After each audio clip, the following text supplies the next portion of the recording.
পশ্চিমবঙ্গে নতুন করে বাবরি মসজিদ বানানোর ঘোষণাকে ঘিরে রাজ্যের রাজনীতিতে শুরু হয়েছে তোলপাড়। তৃণমূল কংগ্রেসের এক মুসলিম বিধায়কের নতুন করে বাবরি মসজিদ নির্মাণের ঘোষণাকে সাম্প্রদায়িক উস্কানি ও তৃণমূলের জনতুষ্টিবাদী রাজনীতি হিসেবে অভিযোগ তুলছে বিজেপি।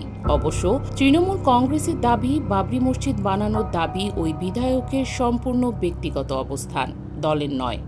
বাবরি মসজিদ এবং আমার ট্রাস্টিকে সহযোগিতা করবে। পশ্চিমবঙ্গের ক্ষমতাসীন তৃণমূল কংগ্রেসের এক বিধায়ক সম্প্রতি মুর্শিদাবাদের বেলডাঙ্গায় নতুন করে বাবরি মসজিদ নির্মাণের ঘোষণা দিলে রাজনৈতিক মহলে তোলপাড় শুরু হয়। পাল্টা প্রতিক্রিয়ায় বিজেপির এক কেন্দ্রীয় মন্ত্রী অভিযোগ করেন, তৃণমূল আসলে পশ্চিমবঙ্গে বাংলাদেশ করার ভিত্তিপ্রস্তর স্থাপন করতে চাইছে।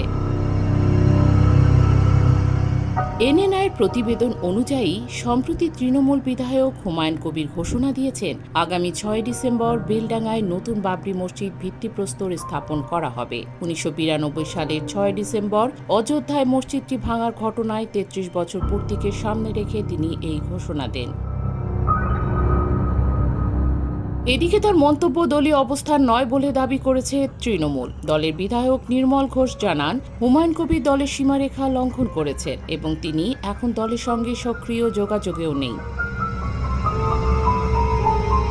বাবরি মসজিদ নিয়ে বক্তব্যকে পুঁজি করে এরই মধ্যে রাজনৈতিক আক্রমণ, পাল্টা আক্রমণ শুরু হয়েছে। কেন্দ্রীয় মন্ত্রী ও হিন্দুত্ববাদী বিজেপির নেতা গিরিরাজ সিং অভিযোগ তোলেন, তৃণমূল মসজিদ নয় বরং পশ্চিমবঙ্গে বাংলাদেশের ভিত রচনা করতে চাইছে।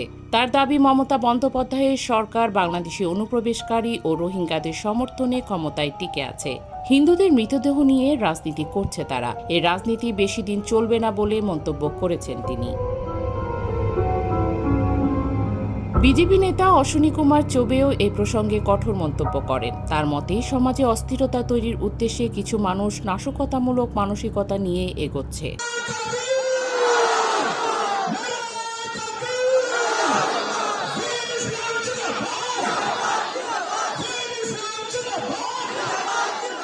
এদিকে বিজেপির মুখপাত্র শেখজাদ পুনাওয়ালা বিষয়টিকে তৃণমূলের ভোট ব্যাংক তোষণের রাজনীতি বলে উল্লেখ করে আরও আক্রমণাত্মক অবস্থান নিয়েছেন। তার দাবি, তৃণমূল দীর্ঘদিন ধরে ধর্মীয় ইস্যু ব্যবহার করে মুসলিম ভোট ব্যাংককে খুশি করার চেষ্টা করছে এবং বিভিন্ন হিন্দু ধর্মীয় প্রতীককে অপমান করছে।